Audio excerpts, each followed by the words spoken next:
So I've just finished reading The Murderer's Ape by Jakob Wegelius. I hope I've pronounced the name correctly.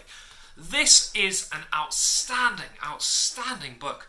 It's a book that I noticed about 3 or 4 months ago and had my eye on reading, but I must admit I was a little bit put off by the size. It's quite a meaty book, as you can see, and it sits and reads at about 600 pages, shall we say? 580 pages.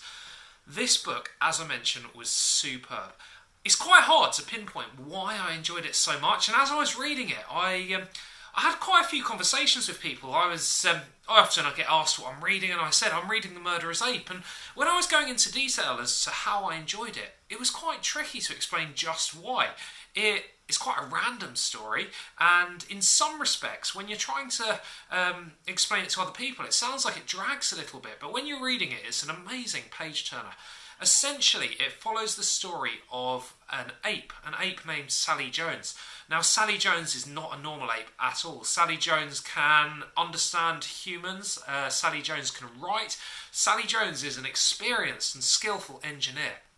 Now, Sally Jones, through various sort of situations in her life, had ended up working on a ship with an engineer, or as an engineer, sorry, under the guidance of her owner and friend, the chief. Now, they ended up docking in Lisbon and taking on an assignment to take some tiles, or what they were told were tiles, to another part of Portugal. It quickly emerged that what was in this ship, what was in the cargo, wasn't tiles. It was in fact something different altogether. Their ship sunk. They went back to port in Lisbon, and essentially were confronted by one of the individuals who had asked them to take this assignment of goods. Now, the chief was confronted by this individual at gunpoint, chased the individual away once the individual had hid the gun back in their coat, and essentially this person had tripped, fallen into the water, and for all intensive purposes died.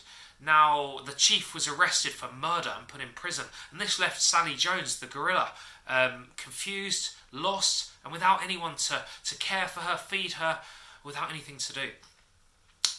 The chief hadn't murdered anyone, and Sally Jones knew this.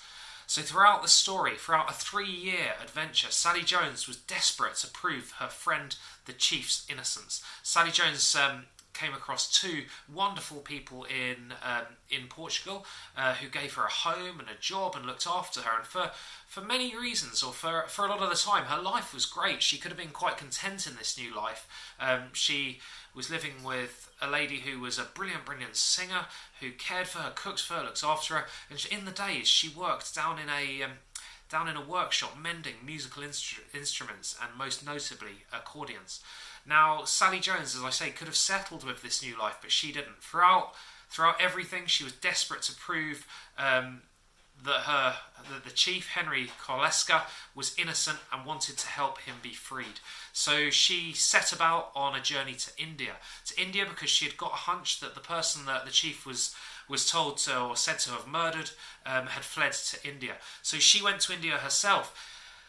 Actually ended up in the company of a Maharaja, a sort of king or prince-like figure in India, and lived again a very different life there for a year or so. She ended up helping the Maharaja fly and fix his aeroplane, which was absolutely eye-opening for her. She was dressed in jewels, and she was experiencing life that she would never otherwise have experienced. And again, she could have settled for this. She could have stayed here.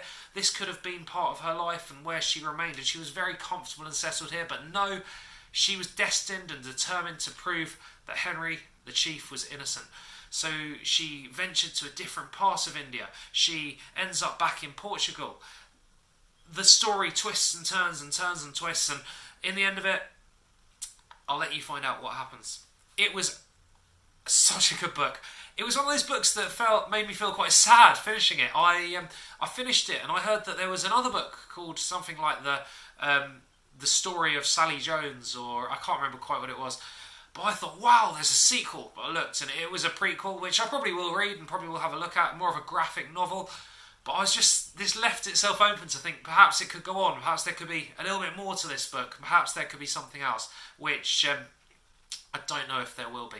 It was a translation, a Scandinavian translation. This book was originally not written in English, but has been translated, and I must admit, translated very, very well.